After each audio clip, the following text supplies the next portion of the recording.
Fima ataqallahu darul akhirah wala tansa nasibaka minad dunya wa ahsin kama ahsanallahu ilaik. Hendaklah kamu berbuat baik kepada alam semesta sebagaimana Allah telah berbuat baik padamu. Wala tabghil fasada fil ardh, jangan berbuat kerusakan di muka bumi. Innallaha la yuhibbul mufsidin, Allah tidak cinta orang yang buat kerusakan. Jadi ihsan ini meliputi seluruh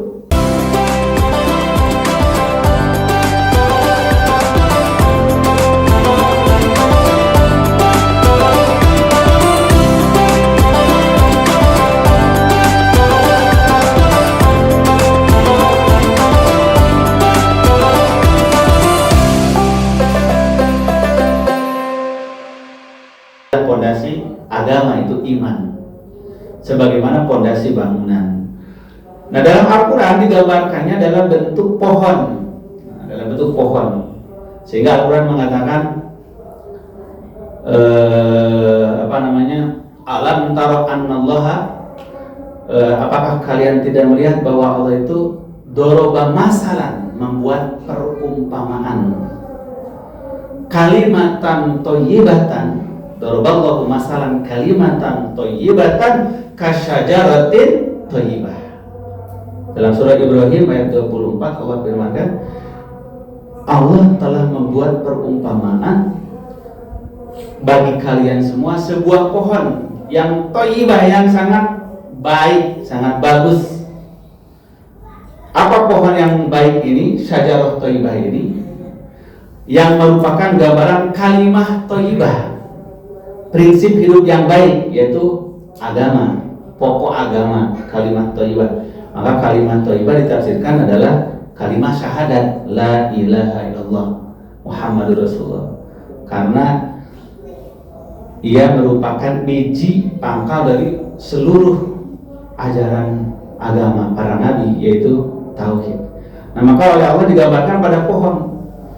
Tidakkah kalian perhatikan bagaimana Allah membuat sebuah perumpamaan, kalimatan thayyibatan, sebuah pohon, kalimat thayyibah, kasyajarah thayyibah, seperti pohon yang baik. Apa pohon yang baik ini? Nah, maka Al-Quran menyebutkan asluha sabitun, akarnya menghunjam ke dalam bumi, menghunjam kokoh ke dasar bumi. Wa far'uha fis sama, sedangkan batangnya menjulat tinggi ke langit. Lalu tukti ukulaha kulahin bi'idni rabbiha, lalu mendatangkan buahnya yang melimpah ruah. Jadi sebut pohon yang baik itu meliputi 3 unsur. Unsur pertama adalah akar, unsur kedua batang dahan yang rindang, lalu yang ketiga adalah buah yang melimpah ruah. Kalau sebuah pohon telah meliputi 3 unsur itu disebut pohon yang penuh keberkahan, pohon yang kokoh. Nah, itu semuanya gambaran dari unsur-unsur agama. Agama itu unsur akar, unsur batang, unsur buah.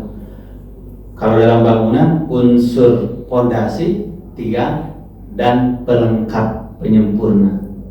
Maka pangkal dari agama itulah yang ditanyakan malaikat Jibril, yaitu mal iman, iman, keyakinan. Tidak mungkin orang beragama tanpa memiliki keyakinan. Maka di antara ciri agama yang utama adalah seperangkat keyakinan, satu sistem kepercayaan.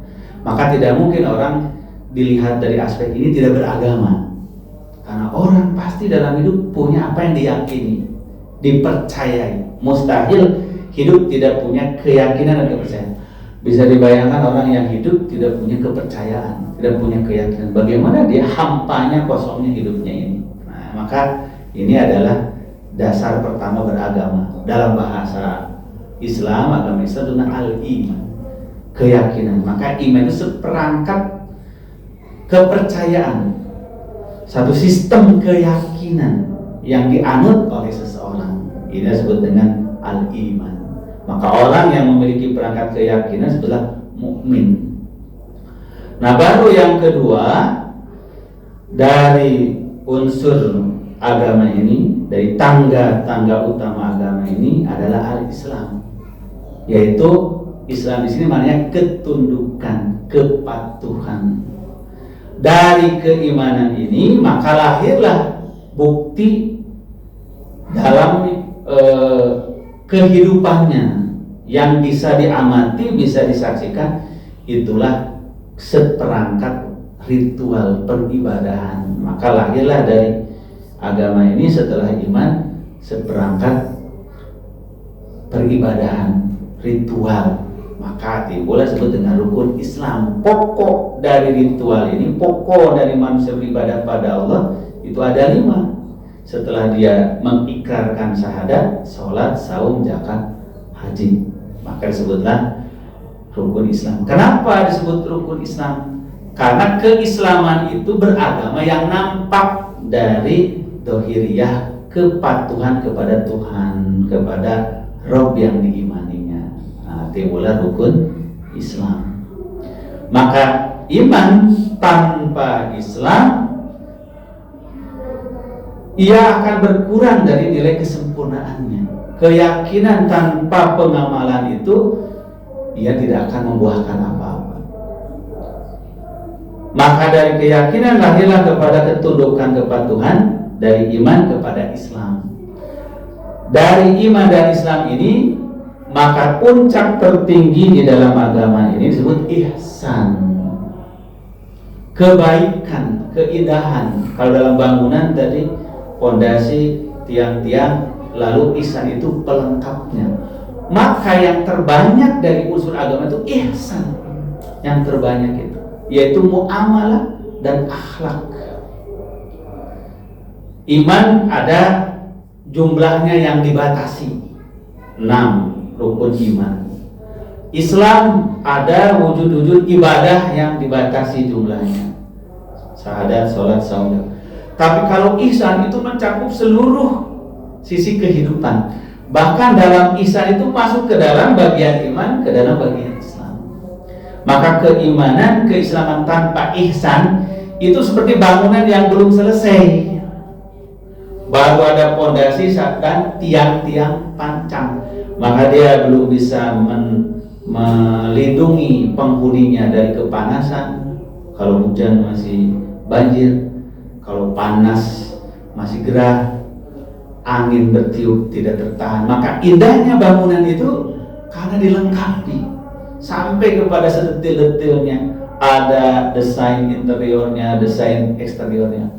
Itu malah lebih banyak dan lebih rumit daripada pondasi dan tiangnya. Tapi tidak akan bisa dibangun rumah itu dengan indah, dinding-dindingnya, pintu jendelanya, atapnya, hiasannya, kalau tidak kokoh pondasi dan tiangnya. Nah, itulah perumpamaan yang digambarkan oleh Rasulullah tentang agama.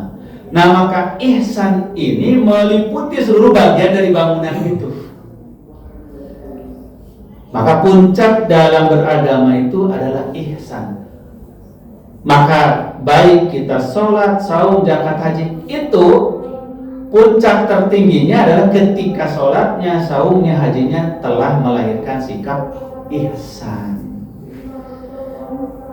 Maka kalau iman rukunnya itu 6, Islam rukunnya adalah 5 pokok-pokoknya. Kalau ihsan itu rukunnya hanya 2, ihsan ilallah dan ihsan ilal khalqi. Ihsan kepada Allah dan ihsan kepada makhluk. Tapi ada yang 2 ini meliputi seluruh bangunan daripada agama Islam. Nah, maka ketika Rasul ditanya mal ihsan, apa itu ihsan? Beliau menjawabnya, al ihsanu anta budallah ka'annaka tarahu fa illam takun tarahu fa innahu yaraka. Ihsan itu ketika engkau beribadah kepada Allah seolah-olah engkau telah melihat Allah. Dan ketika itu engkau tidak mampu, maka hendaklah engkau yakini bahwa Allah selalu mengawasimu. Nah, jadi ihsan ilallah itu adalah sifat yang melekat dalam jiwa seseorang, di mana dia merasa selalu diawasi Allah. Maka ihsan kepada Allah itu melahirkan sifat muraqabatullah dan ma'iyatullah. Sifat merasa diawasi Allah dan selalu bersama Allah. Nah, inilah puncak dari agama, ihsan ilallah. Maka belum tentu orang telah mempercayai sesuatu mengamalkan. Artinya belum tentu telah beriman, berislam. Begitu pula belum tentu yang telah beriman berislam ihsan di dalam mengamalkannya, merasa yakin dilihat dan diperhatikan Allah. Nah, maka beragama tertinggi ini kata Rasulullah anta budallah ka'annaka tarahu. Jadi bukan lagi hanya mengamalkan agama, beribadah, tapi dalam ibadah itu merasa melihat Allah, merasa dilihat Allah. Itulah puncak beragama, tangga beragama yang tertinggi, al-ihsan ilallah. Maka ihsan ilallah ini tidak mungkin muncul kalau tidak ada iman kepada Allah. Nah, semakin imannya kuat dengan ilmu, maka buahnya itu adalah ihsan ilallah. Jadi kalau di pohon itu ihsan itu buahnya. Buahnya itu adalah munculnya rasa merasa selalu diawasi Allah. Maka dalam Al-Qur'an Karim, Bapak sekalian, selalu disebutkan tentang sifat muraqabatullah, pengawasan Allah. Yaitu innallaha kana 'alaikum raqiba dalam surah An-Nisa pertama. Sesungguhnya Allah Maha mengawasi kepada kamu semuanya. Nah, sifat rasa diawasi ini timbullah sifat muraqabah, rasa diawasi. Lalu sifat merasa bersama dengan Allah, disebut dengan ma'iyatullah. Maka firman Allah, wa huwa ma'akum ainama kuntum. Allah bersama kamu dimanapun kamu berada. Nah, jadi pertama raqiba, Allah Maha mengawasi. Yang kedua, Allah selalu bersama. Dua sifat ini yang paling berat di manusia dalam beragama, yaitu selalu merasa diawasi Allah dan selalu merasa bersama dengan Allah. Inilah yang melahirkan seorang manusia tidak lagi tergantung kepada pengawasan manusia, tidak lagi tergantung kepada bantuan manusia, tidak lagi tergantung kepada perhatian manusia. Lahirlah sifat khusyuk, lahirlah sifat ikhlas, lahirlah sifat berani, lahirlah sifat sabar dan tawakal. Ini semuanya dari ihsan ilallah. Nah, maka ihsan ilallah ini dalam Al-Quran dikatakan ma yakunu min najwa salasatin illa huwa rabbihum. Tidaklah ada kamu berkumpul bertiga melainkan kamu harus yakin Allah yang keempatnya. Wala khamsatin, dan yakinlah bahwa kalau kamu berlima illa huwa sadisuhum, pasti Allah yang keenamnya bersamamu. Wala adna min dzalika wala aksara illa huwa ma'ahum aina ma kanu, dan tidaklah mereka sendirian atau mereka banyakkan melainkan Allah selalu mengawasi mereka dimanapun mereka berada. Nah, ini puncak daripada beragama setelah iman Islam, yaitu ihsan ilallah. Maka ihsan ilallah yaitu rasa selalu diawasi Allah, muraqabatullah, dan rasa selalu dibersamai Allah. Maka inilah Rasulullah ketika di dalam Gua Hira, ketika di Gua Sur ya, ketika Abu Bakar sudah panik karena orang-orang musyrikin Quraisy yang mengejarnya sudah ada di pintu gua. Cuma karena dalamnya gelap, lalu mereka tidak menemukan bekas jejak langkah, dilihat nggak ada bekas jejak langkahnya, sehingga tidak curiga. Hanya seorang di mereka mengambil batu, dilemparkanlah ke dalam, sehingga melukai Abu Bakar berdarah. Abu Bakar telah bergetar saking takutnya, merintih, berdoa kepada Allah. Maka disitulah Rasulullah menghibur Abu Bakar. Idhuma fil ghari, kata Al-Quran, ketika keduanya berada di gua itu. Idqala li sahibihi, dan ketika Rasul berkata kepada sahabatnya itu Abu Bakar, la tahzan innallaha ma'ana, janganlah engkau bersedih hati karena Allah bersamaku. Nah, ayat ini menginspirasi seorang ulama terkenal ya, Syekh A'id Al-Qarni, seorang ulama dari Saudi yang menulis serial buku serial artikel di majalah Arabia itu dengan judul La Tahzan, jangan bersedih hati, dan jangan bersedih hati. Ini sebuah buku yang tebal, terinspirasi dari kasus ini, ayat ini, La tahzan innallaha ma'ana, jangan sekali-kali bersedih karena Allah bersamaku. Inilah puncak daripada agama ihsan ilallah, yaitu muraqabatullah, menimbulkan sifat khusyuk dan ikhlas, sedangkan ma'iyatullah melainkan sifat tawakal, yakin, teguh pendirian, sabar. Nah, sedangkan yang rukun kedua dari ihsan itu ihsan ilal khalqi, ihsan kepada makhluk. Maka Al-Quran firmankan, wa qadara rabbuka alla ta'budu illa iyyahu wa bil walidaini ihsana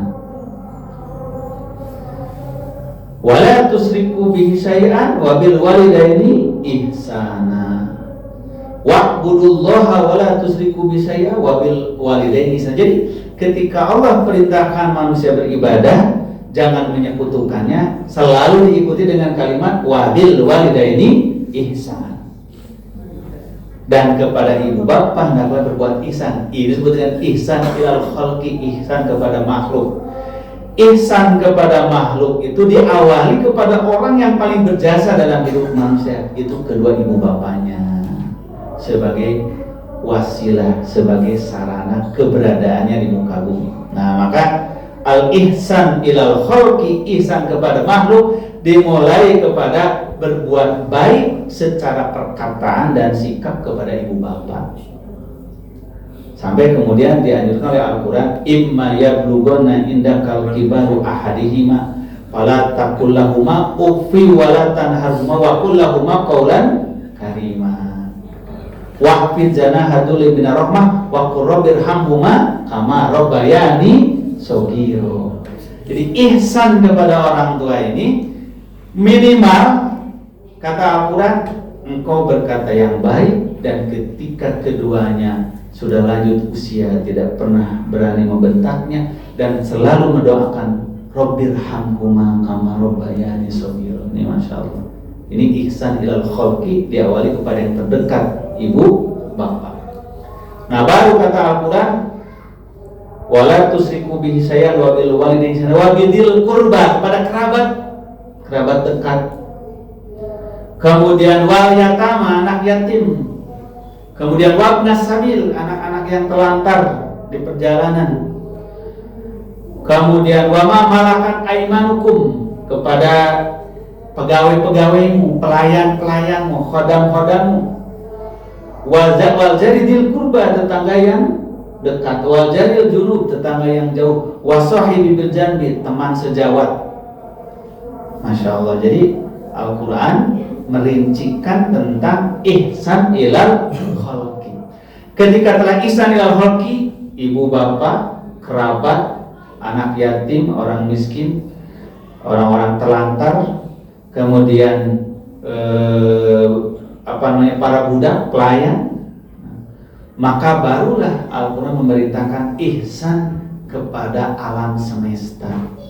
Maka kata Al-Quran, fima ataqallahu daral akhirah wala tansa nasibaka minad dunya wa ahsin kama ahsanallahu ilaik.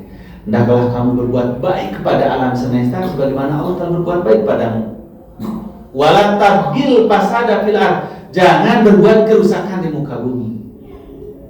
Innallaha la yuhibbul mufsidin, Allah tidak cinta orang yang buat kerusakan. Jadi ihsan ini meliputi seluruh bagian daripada hidup kita, sehingga bukan hanya ihsan pada orang tua, tapi juga kepada orang lain. Bukan hanya ihsan pada manusia, bahkan ihsan kepada alam semesta.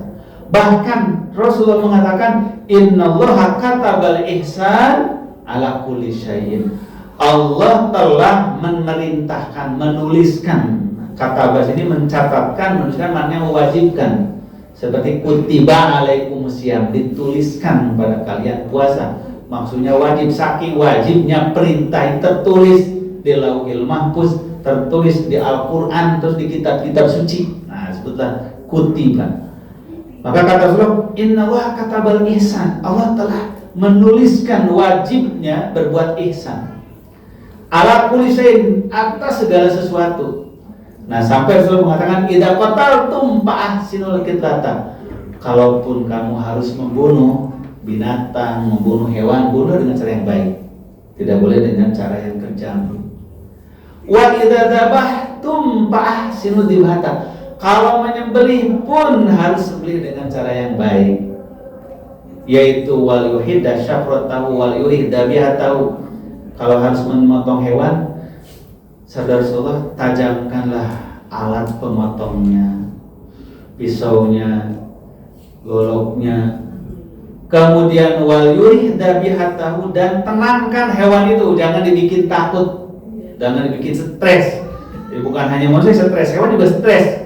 Kalau lihat pisau, lihat orang kerumun banyak, nah, bagaimana ditenangkan. Jadi betapa ihsan